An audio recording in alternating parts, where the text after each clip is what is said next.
మన రక్షకుడైన యేసుక్రీస్తు నామములో అందరికీ వందనాలండి. ఈరోజు దేవుని మాటలు కీర్తనల గ్రంథము 42వ అధ్యాయము 1వ వచనము. దుప్పి నీటి వాగుల కొరకు ఆశపడినట్లు దేవా, నీ కొరకు నా ప్రాణము ఆశపడుచున్నది. ప్రియమైన దేవుని బిడ్డలారా, ఈ రోజుల్లో మనకు ఇటువంటి వారు కనిపించడం చాలా అరుదు. ఎందుకంటే లోకంలో డబ్బును ఆశపడతారు, లేదంటే లోకంలో ఉండే ప్రేమ కోసం ఆశపడతారు, లోకంలో ఉండే వ్యామోహం కోసం ఆశపడతారు, లోకంలో ఉండే ప్రతి దాని కోసం కూడా ఆశపడతారు. కానీ మనకు ఆరోగ్యమును, మనకు ఆయుష్ను, మనకు సమస్తమును ఇచ్చిన దేవుని కొరకు మనం ఆశ పెట్టుకొని బ్రతకం. అదెందుకో తెలియదు దేవుని బిడ్డలారా. కానీ మనం అలా ఉండకూడదు.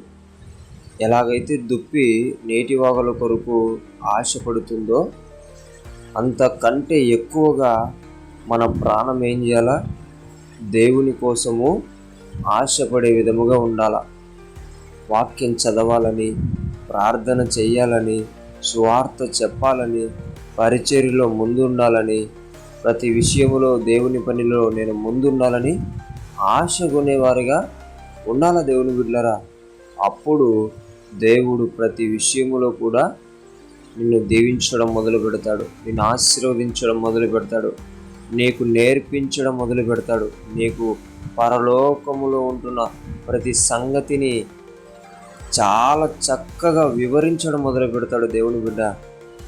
అందుకే ఈ లోకంలో దేనికోసం ఆశపడినా నీకు ఏమీ తెలియదు, దానివల్ల ఉపయోగం కూడా లేదు. కానీ నీవు గనక దేవుని కోసం, దేవుని పని కోసం నీవు గనక ఆశపడినట్లయితే నీవు చూడని పరలోకంలో విషయాలు కూడా నువ్వు తెలుసుకొని గొప్పగా, ఘనముగా, శ్రేష్టముగా మనుషులలో తిరగగలుగుతావు, ఉండగలుగుతావు, జీవించగలుగుతావు. దేవుని బిడ్డ ప్రతి ఒక్కరూ కూడా దేవుని మీద, దేవుని పనిని మీద ఆశపడేటట్టు మీ ప్రాణమును మలుచుకోవాలని దేవుని బిడ్డ మనవి చేసుకుంటూ, ప్రతి పరలోక విషయములను, దేవుని గుర్చిన మర్మములను తెలుసుకునే వారిగా తయారవ్వాలని దేవుని బిడ్డ మనవి చేసుకుంటున్నాను.